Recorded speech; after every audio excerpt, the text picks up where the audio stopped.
एक बात मुझे ही कहनी है जो दिल से जुबान तक आई है।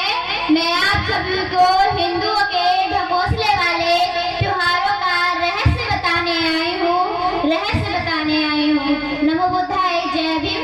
यहाँ पर उपस्थित युवा भाई, माताएं, बहने, आप सभी को मेरा सादर नमस्कार। आज मैं आप सभी को दीपावली का रहस्य बताने आई हूँ, तो आप लोग ध्यान से सुनिए। दीपावली हिंदुओं का बहुत खर्चीला त्योहार है कि दीपावली हिंदुओं का बहुत खर्चीला त्योहार है। इस त्योहार के बाद कुछ लोग तो माला माल हो जाते हैं, लेकिन अधिकतर आर्थिक तंगी के शिकार भी हो जाते हैं। इसलिए हमें इनसे सावधान हो जाने की जरूरत है।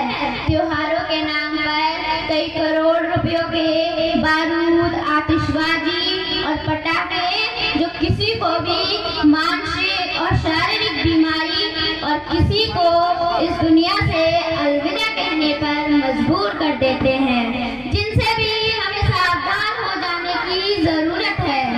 जितना पैसा आप इन आतिशबाजी पटाखों पर खर्च कर देते हैं, कि जितना पैसा इन आतिशबाजी और पटाखों पर खर्च कर देते हैं, काश अगर इतना पैसा आप अपने बच्चों की शिक्षा पर खर्च करते तो आपका और आपके बच्चों का भविष्य ही बदल जाता। लेकिन इन वैश्य लोगों को देश के हित में किसी भी बात से क्या लेना देना। इन्हें तो केवल धन इकट्ठा करने से मतलब है। इस त्योहार पे पूरा लाभ केवल वैश्य लोगों को ही मनाने वाले प्रत्येक हिंदू की दीपावली मनाने वाले प्रत्येक हिंदू अपने घर के मेन दरवाजे से लेकर तिजोरी और तिजोरी से लेकर रजिस्टर तक शुभ लाभ लिखता है। क्या आपको पता है कि धन की लक्ष्मी का क्या बयान है? क्या आपको पता है? अब देखिए, लक्ष्मी का बहान उल्लू है कि तभी तो लक्ष्मी का नाम उल्लू बहानी भी है।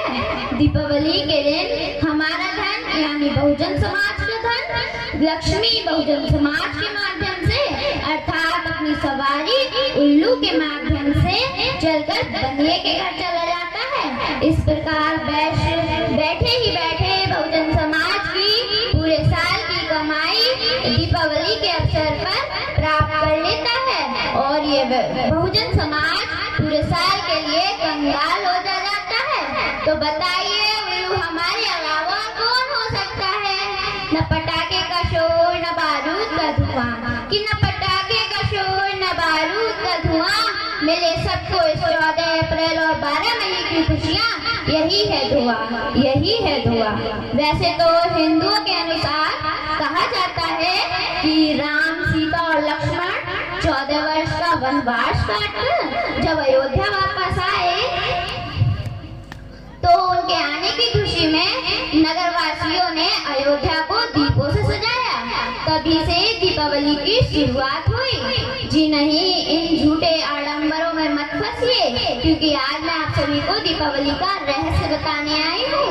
दीपावली की असली सच्चाई यह है, कुछ बुद्ध विचारकों का मानना है कि जब सिद्धार्थ बुद्ध हो गए और लोगों को ज्ञान बांटने लगे, तो लाखों की संख्या में लोग उनके धर्म में दीक्षित होने लगे।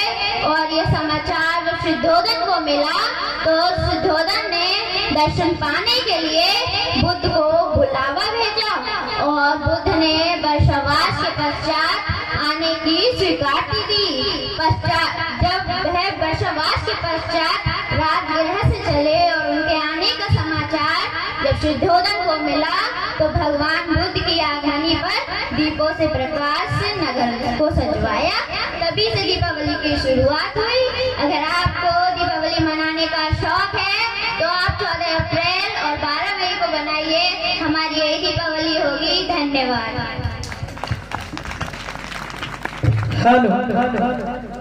बहुत बहुत साधुवाद भाई रिया गौतम बिटिया के लिए।